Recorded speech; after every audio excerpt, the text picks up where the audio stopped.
Namaku Siska, siswi kelas 11 di sebuah SMA negeri biasa. Aku bukan siapa-siapa, Nilai pas-pasan wajah pun biasa saja.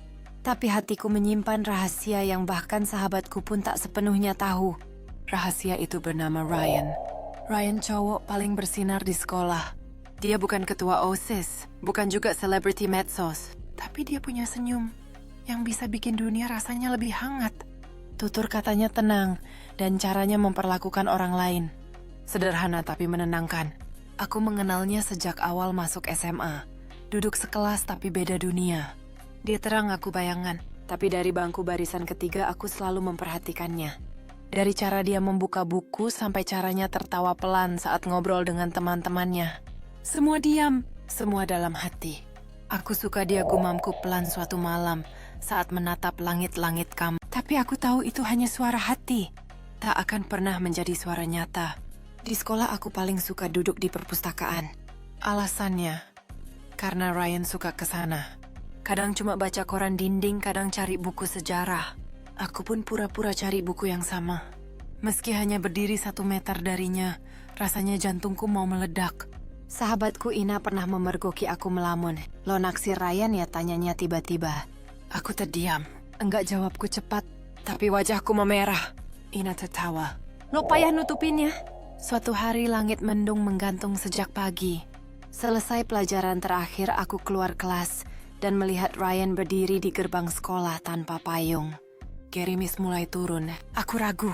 Tapi entah keberanian dari mana aku maju dan menyodorkan payung. Ryan mau nebeng, tanyaku gugup. Dia menoleh sedikit terkejut. Oh Siska ya? Wah, makasih banget. Kami berjalan berdua di bawah payung. Hening, tapi nyaman.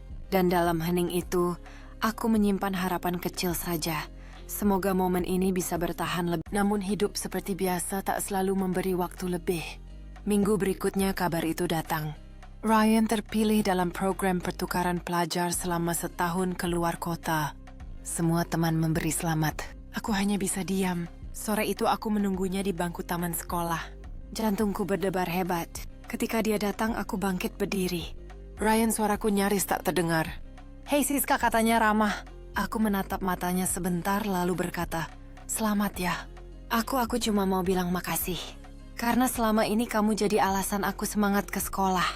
Dia tersenyum lembut. "Makasih Siska. Aku juga senang bisa kenal kamu.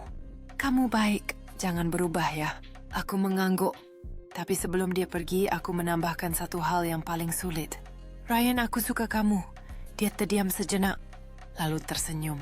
"Terima kasih dan maaf kalau aku belum bisa membalasnya." Aku mengangguk lagi, kali ini sambil menahan air mata. Tapi tidak apa. Aku tak menyesal. Kini sudah berbulan-bulan sejak hari itu. Ryan, namun hidup seperti biasa tak selalu memberi waktu lebih. Minggu berikutnya kabar itu datang. Ryan terpilih dalam program pertukaran pelajar selama setahun keluar kota. Semua teman memberi selamat. Aku hanya bisa diam. Sore itu aku menunggunya di bangku taman sekolah. Jantungku berdebar hebat. Ketika dia datang, aku bangkit berdiri. "Ryan," suaraku nyaris tak terdengar. "Hei Siska," katanya ramah. Aku menatap matanya sebentar lalu berkata, "Selamat ya." Aku cuma mau bilang makasih. "Karena selama ini kamu jadi alasan aku semangat ke sekolah." Dia tersenyum lembut. "Makasih Siska. Aku juga senang bisa kenal kamu. Kamu baik. Jangan berubah ya." Aku mengangguk. Tapi sebelum dia pergi, aku menambahkan satu hal yang paling sulit. "Ryan, aku suka kamu." Dia terdiam sejenak, lalu tersenyum. "Terima kasih dan maaf kalau aku belum bisa membalasnya." Aku mengangguk lagi. Kali ini sambil menahan air mata. Tapi tidak apa, aku tak menyesal. Kini sudah berbulan-bulan sejak hari itu. Aku pun tak menunggunya lagi seperti dulu.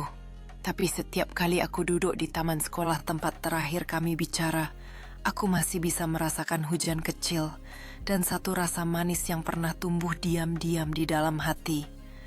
Karena cinta tak selalu harus dimiliki. Kadang cukup disimpan dan dirasakan. Setiap detik yang berlalu, kenangan itu terus menghantui pikiranku. Gambar-gambar kebahagiaan dan kesedihan berbaur menjadi satu, menciptakan perasaan yang kompleks namun indah. Terkadang aku tersenyum mengingat tawa kita, dan di lain waktu air mata jatuh mengingat apa yang telah hilang.